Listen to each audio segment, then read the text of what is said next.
rádio e a TV Brasil Espírita apresentam Caminhos de Autoiluminação. Apresentação: Liliana Fábio.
De tanto ver, a gente banaliza o olhar. Ver não vendo. Experimente ver pela primeira vez o que você vê todo dia sem ver. Parece fácil, mas não é. O que nos cerca, o que nos é familiar, já não desperta curiosidade. O campo visual da nossa retina é como vazio. Você sai todo dia, por exemplo, pela mesma porta. Se alguém lhe pergunta o que você vê no caminho, você não sabe. De tanto ver, você banaliza o olhar. Sei de um profissional que passou 32 anos a fio pelo mesmo hall do prédio onde trabalhava. Lá estava sempre, pontualíssimo, o porteiro. Dava-lhe bom dia, às vezes passava um recado ou uma correspondência. Um dia, o porteiro morreu. Como ele era, seu rosto, sua voz, como se vestia, não fazia a mínima ideia. Em 32 anos, nunca conseguiu vê-lo. Para ser notado, o porteiro teve de morrer. Se um dia em seu lugar tivesse uma girafa cumprindo o rito, pode ser também que ninguém desse por sua ausência. O hábito suja os olhos e baixa a voltagem. Mas há sempre o que se vê. Gente, coisas, bichos. E vemos? Não vemos. Uma criança vê o que o adulto não vê. Tem olhos atentos e limpos para o espetáculo do mundo. O poeta é capaz de ver pela primeira vez o que de tão vista ninguém vê. Há pai que raramente vê o próprio filho, marido que nunca viu a própria mulher. Nossos olhos gastam-se no dia a dia, opacos, e por aí se instala no coração o monstro da indiferença.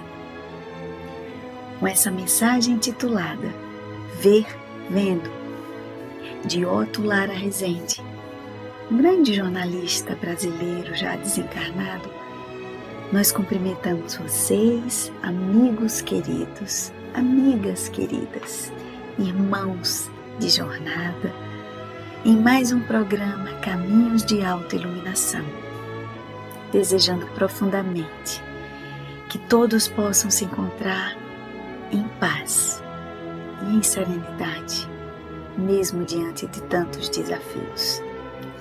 E hoje, nós nos propomos a falar com vocês a respeito de um tema que de alguma forma Otto Lara Rezende nos traz através da sua resenha, da sua mensagem. Ver vendo.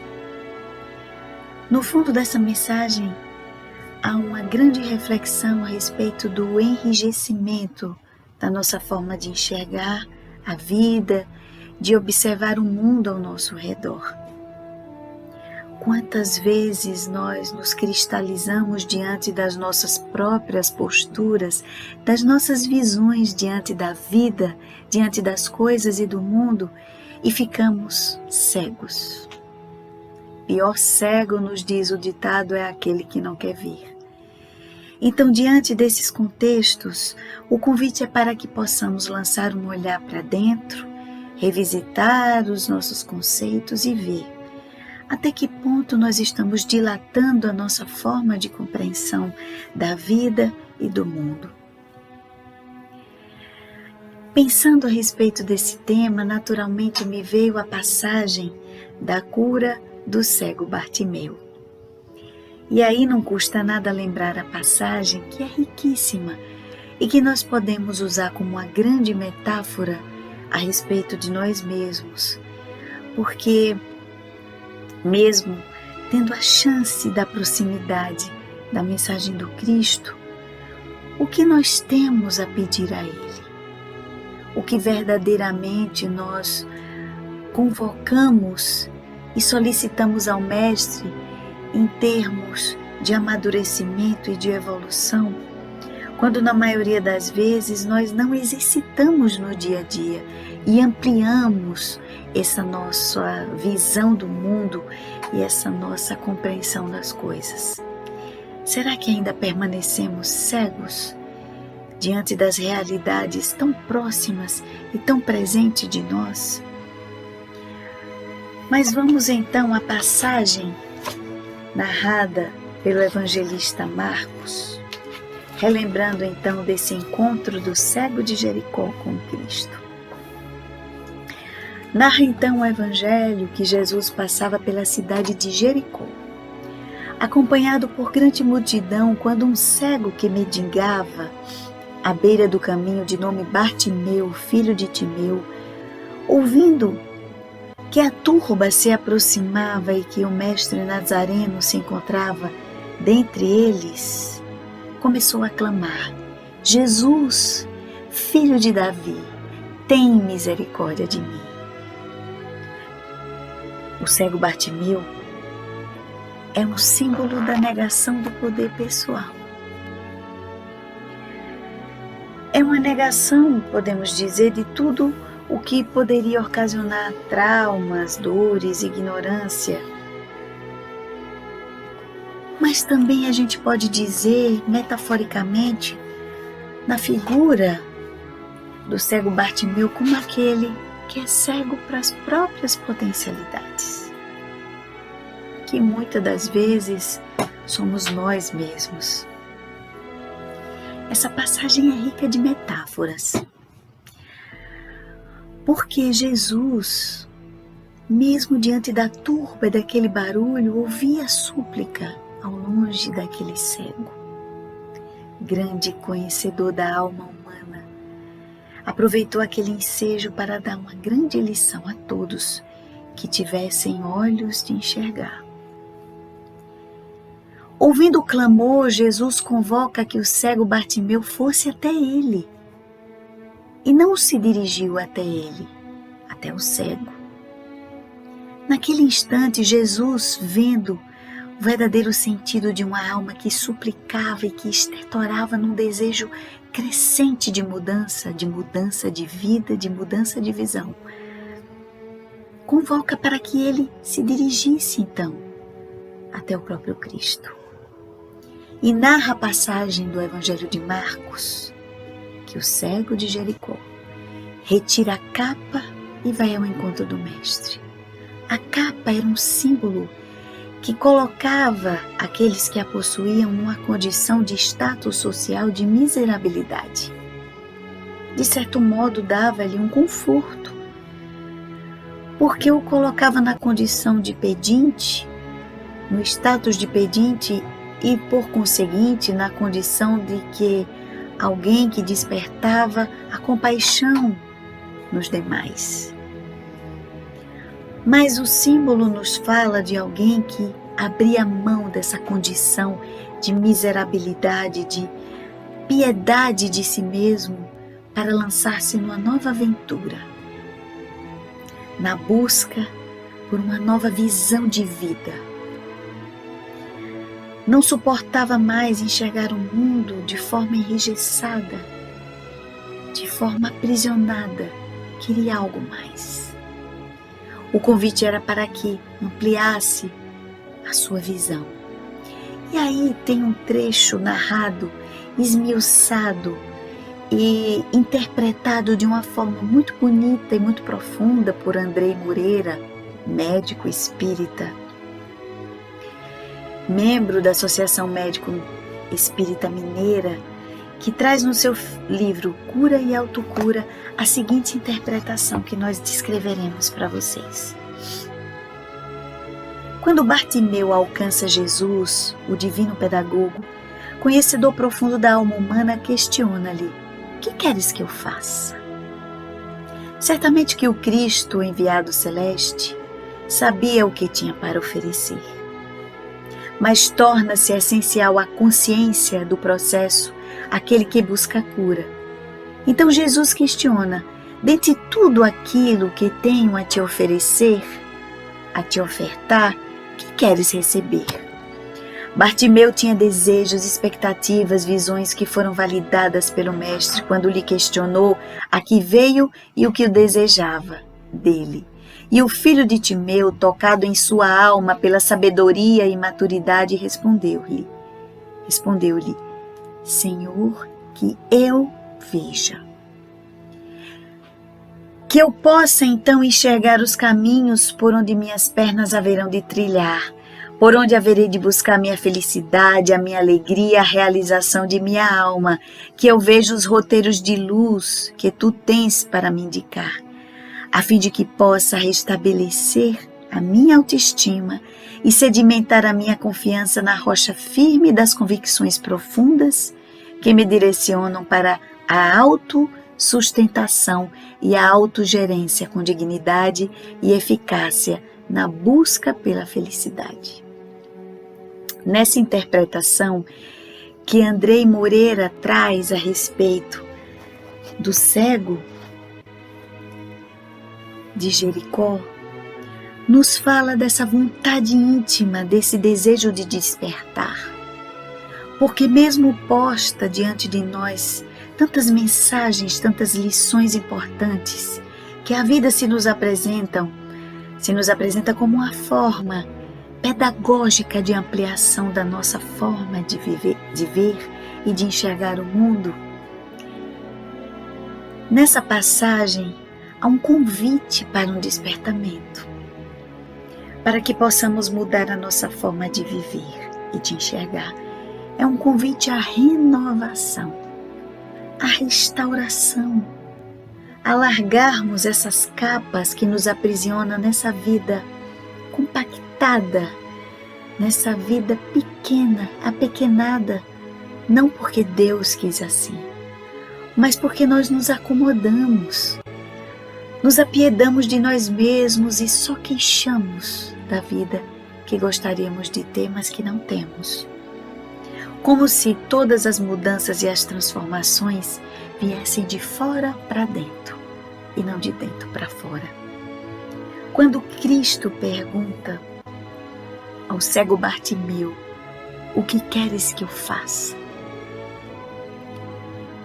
Tocado intimamente, fazendo ressonância naquele desejo de mudar de vida, de mudar os padrões que o escravizavam, o cego Bartimeu é tocado nas entranhas do seu ser e fala: que eu veja.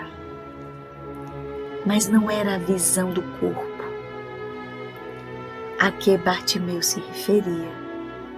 Era que a partir daquele instante, tocado pela mensagem, pelo convite do Mestre, ele pudesse ver a vida de outra forma. Ver a si mesmo de outra forma.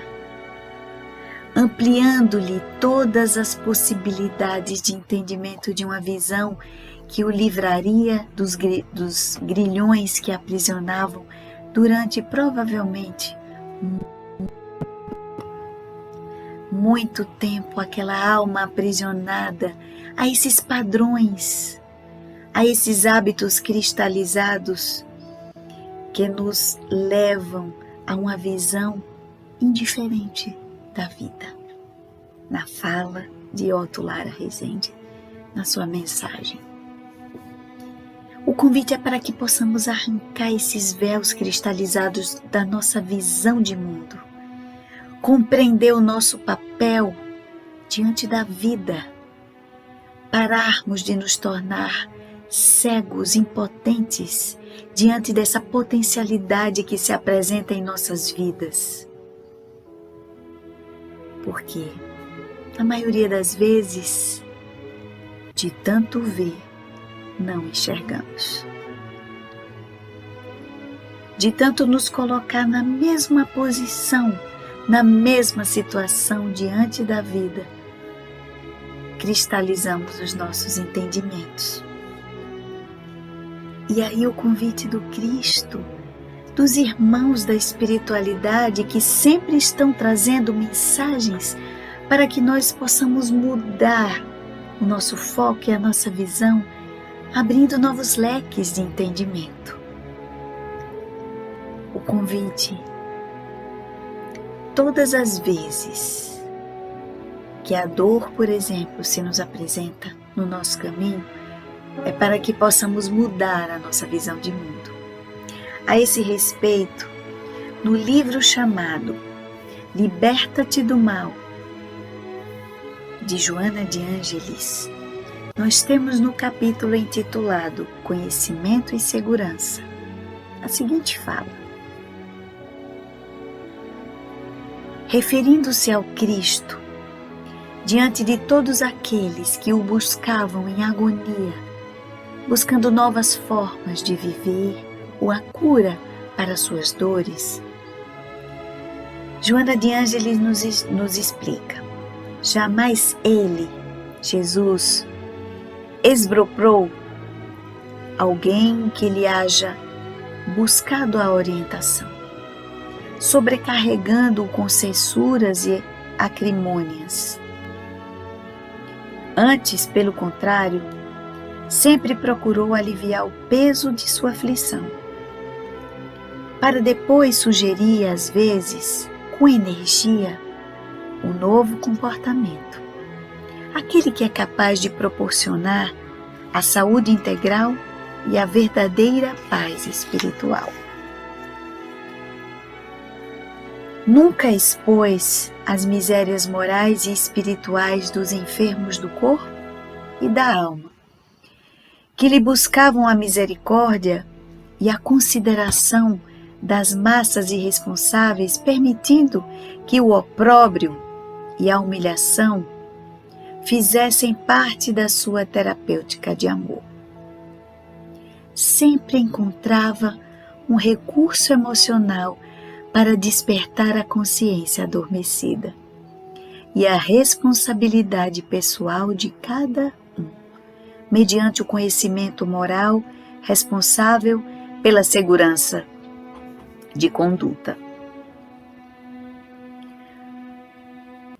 Quando luz, porém, o esclarecimento em torno da problemática existencial, facilmente ocorre a libertação dos atavismos infelizes a que se está jugulado. Permanecendo o desconhecimento das raízes enobrecidas da vida física, mantém-se a infelicidade, enquanto que à medida que a verdade toma conta dos painéis mentais da criatura, dilata-se-lhe a visão da realidade e assomam-se os valores antes ignorados ou menos considerados, facultando-lhe o entendimento da reforma íntima e da mudança total de conduta para melhor. É o que nós observamos na postura simbólica e metafórica do cego de Jericó. Mais adiante ela nos diz: na sua incomparável condição de psicoterapeuta, Jesus nunca excluía o infeliz da oportunidade auto-renovadora. E quando lhes eram trazidos aqueles que haviam tropeçado nos deveres e infligido os códigos da justiça para que ele determinasse a punição cabível, ele observava os acusadores e o interrogava a respeito da própria responsabilidade, das condições morais em que se encontravam. Nada obstante, orientava o enfermo espiritual ensejando-lhe a reparação do mal praticado através do bem que lhe competia fazer. Toda sua mensagem é de libertação da consciência adormecida, arrebentando a grilheta perversa da culpa e ensejando o encontro com sua realidade e as admiráveis bênçãos ao alcance de todos quanto desejem a harmonia pessoal e a saúde real.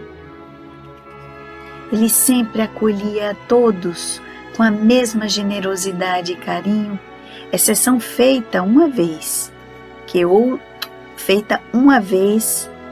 que outra vez, aos fariseus e aos pusilânimes que o desejavam desequilibrar, promovendo situações perturbadoras ou objetivando atirá-lo em suas armadilhas soezes.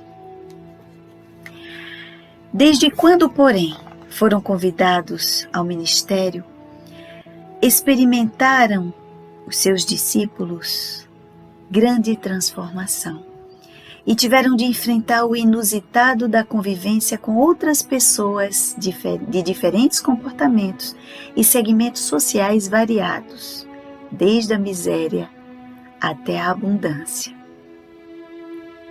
O conhecimento libertador nos diz mais adiante na mensagem, Joana de Ângeles, o conhecimento libertador, dominando os recônditos do espírito, faculta a compreensão de todos os acontecimentos que têm lugar durante o ministério em desenvolvimento. As próprias experiências, à medida que se sucedem, amadurecem os sentimentos e oferecem o equilíbrio para todas as situações, mesmo algumas inusitadas, sem que lhe afetem perturbadoramente o comportamento e a alegria de bem viver. Assim, Joana de Ângeles nos aponta para todos os processos de transformação ao qual Jesus promoveu a todos aqueles que lhe buscaram a presença, que lhes buscaram a orientação, lembrando que o Cristo não atormentava a todos os que lhes buscavam a cura do corpo e da alma, pela obstinação ou pela exacerbação da culpa. Mas quantas das vezes Jesus anunciava: segue, retoma a tua vida, foi a tua fé que te curou. Ou se nós pudéssemos interpretar, à luz da mensagem proposta nessa noite, através da cura do cego Bartimeu, poderíamos dizer: foi o teu desejo sincero de mudar a tua forma de ver a vida e a si mesmo que te curou. Foi essa força interior que carreia, que corre dentro de ti, capaz de promover essas mudanças, inclusive um grande milagre, que significa mudar os destinos, mudar os rumos, as rotas da vida a partir da adoção de uma nova forma de enxergar a vida, de enxergar as dores, os desafios, as circunstâncias que se nos apresentam. Mudar a nossa forma de viver e de ver é um milagre. Milagre ao qual Jesus já nos anunciava metaforicamente a partir da sua passagem com o cego Bartimeu. Que todos nós, então, nessa jornada bendita de evolução e de aperfeiçoamento, possamos tirar a nossa capa, a capa da ignorância, do comodismo, da autopenúria, da comiseração exacerbada de si mesmo, que se traduz pela autopiedade que cristaliza, para que possamos adotar a postura da altivez, da coragem, de tirar essa capa do comodismo e nos atirarmos nessa aventura maravilhosa de seguir o Cristo, assim como fez o cego de Jericó.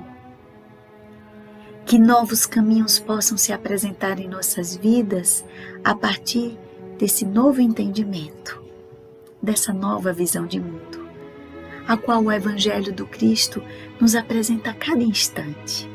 Que ao ler uma mensagem que faz eco dentro de nós, possamos refletir profundamente e transformá-la em combustível para tomar novos rumos na vida.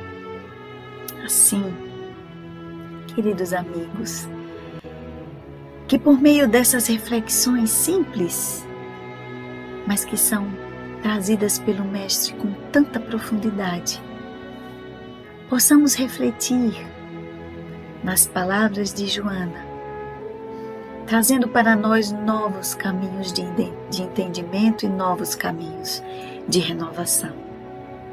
Assim, com essas singelas e simples reflexões, nós nos despedimos agradecendo mais uma vez a companhia paciente, generosa e agradável de todos vocês. Lembrando do nosso compromisso semanal. Lembrando também mais uma vez da grade apresentada pela Rádio Brasil Espírita e pela também TV Brasil Espírita, pensada, planejada por tantos irmãos, com tanto carinho, para que nós possamos fazer dessas reflexões, dessas mensagens, novos entendimentos a respeito de nós mesmos, a respeito da vida, para que possamos dar novos rumos, novos entendimentos e assim buscando caminhos para nos autoiluminar. Agradeço mais uma vez a companhia de vocês, estimando que tenham uma semana maravilhosa, que tenham formas de aprendizado que lhes enriqueçam a alma e que não esqueçam jamais desse grande pedagogo, desse grande psicólogo de almas, que é o nosso querido Mestre Jesus. Grata mais uma vez, esteja conosco durante toda a semana nesses canais, nesses programas que a rádio e que a TV Brasil Espírita traz com tanto carinho para vocês. Muito obrigada, gratidão a todos e que Jesus nos abençoe hoje e sempre.